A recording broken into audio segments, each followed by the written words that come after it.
What is going on, Fight Camp? This is SJHSports. Welcome your faces back to a brand new video. We're going to be talking about Ultimate Team and applying the correct moves for your preferred fighter style. Now, it's just going to be a quick video as this. Well, I say quick. I'm just going to discuss why I do this sort of thing and why it's so beneficial in game, and we'll talk about it throughout this video, and you guys will definitely improve and be a better player on the UFC 3. So if it is your first time around here on the YouTube channel, please make sure you do hit that subscribe button, ding dong the notification bell to be notified when the videos go live, and don't forget, leave a like on the video. That will be greatly appreciated. So as you can see, I have 3 fighters here. I am on my live stream account just because I have more cards available for my arsenal, and I just want to show you guys exactly what I mean. And if you don't follow me on Twitch, then go ahead, hit the link in the description. Make sure you drop me a follow. That will be greatly appreciated, because in the live streams, we learn so much. My live streams are long, so don't expect you to be around for all of the live streams. I probably stream for anything between 4 to 6 hours. Sometimes it's 3 hours, but mainly it's about 6 hours we actually live stream on an evening. And we've learned so much. So if you can see in my club, or my team, however you want to call it, forget Ronda Rousey, I just use that just to coin farm. So I have two fighters set up. I have a Gilbert Melendez as a lightweight brawler, and I also have a Michael Bisping in the middleweight as a striker. It is his no love card, as you can see. So one thing to remember about this: if you go over to Customize Fighter, a lot of people's initial thoughts are, right, I've got 6 arm slots, so I'm going to fill up the right way by putting on arm moves, punches, jabs, hooks, you name it. Your initial instinct is to put it on there. However, you can see that I have got punches over on here as well, on the leg slot. And the reason for that is, just think of the arm and leg slots as one. So you can apply punches, you can apply leg kicks to any of these. So you've basically, as a striker, you've got 10 stand-up strikes that you can apply to your fighter. It doesn't have to be 6 punches, it doesn't have to be 5 legs kicks either. It can be a mixture of both. And as you can see at the top, my attributes, you can see that my speed is 95, my power is 97, my accuracy is 78, my block is 83, the head movement's 88, and the footwork is 84, and my switching stance is also 84. And why is this so beneficial to you? There's 3 main things that I look for when I'm wanting to stand up, whether it's a striker or a brawler or a balance. I'm looking to get my speed, my power, and my block up as fast and as high as I possibly can. By applying different sort of cards, that is how it goes. Now, some of you be thinking, what about chemistry? Why does chemistry not affect this? Because chemistry only affects you when you're at 90. If you're at 88, if you're at 80, if you're at 38, like I am with Bisping, it doesn't matter. No attributes get that sort of attribute boost if you are below the 90 chemistry. It only affects you if you have 90 chem. And the problem is it really worth it when you get to 90 chem? Is it really worth it to have that extra slight of boost? Me personally, I don't think so. So fight to your strengths. That is basically what it is. As you can see, I have got literally 3 punches on my leg slots. I've also got some leg slots with a spinning hand plant. And so bear in mind as well is I don't use all of these moves. Like this hand plant roundhouse, I've never used it in game, but look what it gives me. It gives me +6 on my switch. It also gives me +3 on my footwork. Now I could change that and maybe apply another card that has better speed, but that's just something to think about. Play to your 3 strengths in your attributes in the stand-up. Basically, stand-up strikers, I think there's 4 key things, me personally, 4 key things that you need. You need speed, power, block, and also takedown defense. Now, my takedown defense on this is very poor. It's at 71, and that's because I haven't really set that up. I've only just learned that over the last sort of 12 hours or so I haven't actually set it up because I haven't had a fight with him.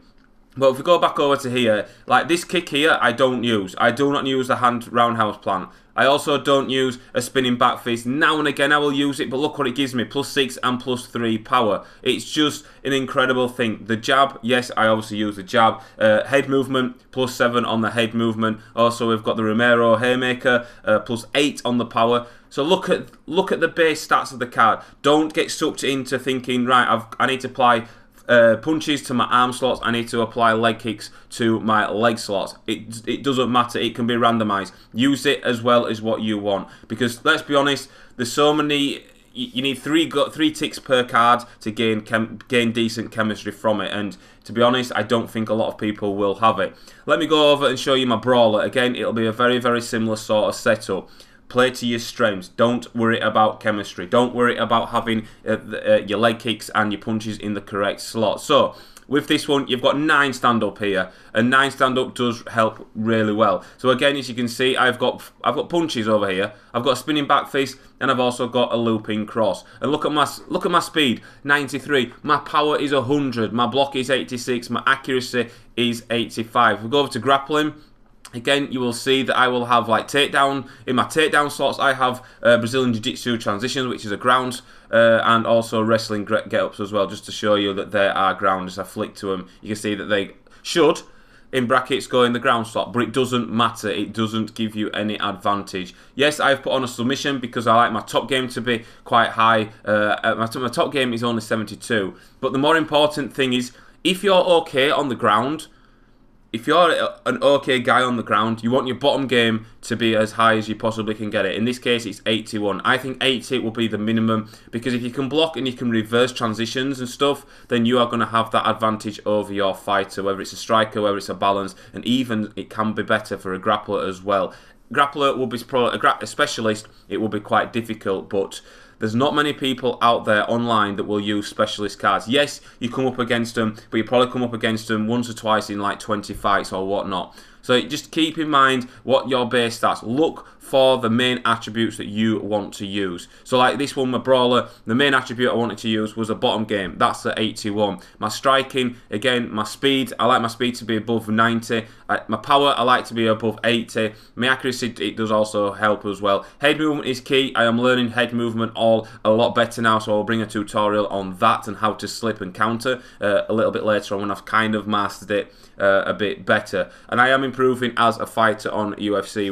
We went on some right win streaks yesterday, and we did excellent in the live stream. So just bear in mind what you want. So looking at these base stats, if I go to, let's just remove this leg slot here. So my speed will go down by 7. So if I go to equipped, another fighting style, and I flick through and I look at some of the base, all I do is I look for the main one. So my speed will be the first thing that I look for, because beating the players to the punches is crucial. So I look for the cards that have the most speed on it. Again, this one here, this body knee is very, very good. Speed at +3, accuracy at +6. I would apply that if I needed to. I don't need to because it's already set up. But use the cards to your ability, what you've got in your club. If you just quickly flick through some of these. See, if I wanted to add extra power, which I don't need to do, I would add a body hook because it gives me 3 on the power and it gives me a better block and it gives me +6. But be wary, because I have taken off this flying knee, my speed goes down by 7, and also it's going to go down by 1, which gives me a -8 on the speed front. So that's one thing to be very, very careful of. Again, if we go to this one, again, it's going to be -8 because we're removing a +7 card, and we're also gaining a -7 on the ducking roundhouse. So that's just something to bear in mind. Look for the main sort of, for the stand-up, the main sort of things I would look for is speed, power, block. Speed, power, block. They're the 3 ones that you want to be looking for, and get them to the highest you possibly can. That is the best bit of advice I can give you. And then if on the takedown, if you're a stand-up, if on the ground sort of thing, ground game, the takedown, I would try to get into the 80s if you possibly can. Like this card here, this ducking roundhouse, will give me 3 chem because it's a middleweight, it's for the grappler, and it's for the leg. No, sorry, it's not for the leg. It's a lightweight brawler and it's for the leg. It would give me chem, but it doesn't matter. It's not worth looking at the card. You can put a women's fighter on. It doesn't matter what division they're in or anything like that. These cards can be applied to any fighter across your team. Just bear that in mind. I've had people ask me questions saying, can I apply a women's fighter strike, a women's punch to a middleweight? Yes, you can. I think a lot of people get themselves worked up about the chemistry and stuff. Forget chem. There's a good possibility that you're not going to get 90 chem on this game as of yet. Unless EA change it, up for now, as it stands, don't worry about chem. Just fight to your strengths. That is the best bit of advice I can give you. And just to recap then, don't worry about having all of these arm slots in the right place. You can have arm slots on, you can have punches on leg slots, you can have kicks on arm slots.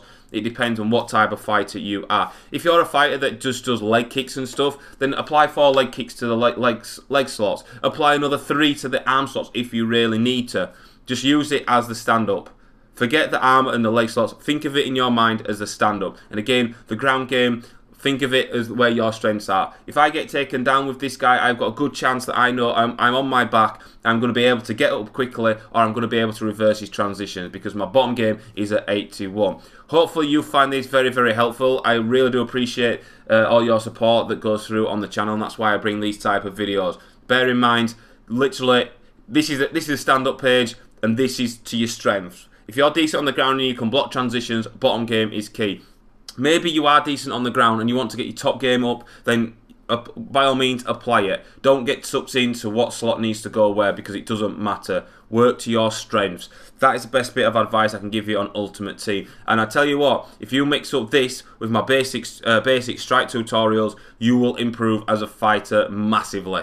Massively improve as a fighter. I've seen a little improvement in myself already over the last sort of 24 hours. We went on 22 wins yesterday and 16 losses, which is pretty decent for me because I am an average gamer. But thank you so much for watching, boys. Hopefully you have enjoyed this video. Hopefully you understand it. It's just a little bit of the tip that is going to give you that better arsenal and the better opportunity when you're in the octagon on fighting against an online fighter. And again, it'll probably work against the AI, but I'm not really an AI type of player. But that's it, boys. I'm going to wrap this video up. Thank you so much for watching. Hopefully you have gained some tips and tricks from this. I really do appreciate everything that you have done for me on the channel. We've already hit 6k subs. Let's bring on 10k subs. I've been SJHSports, and you have a good one.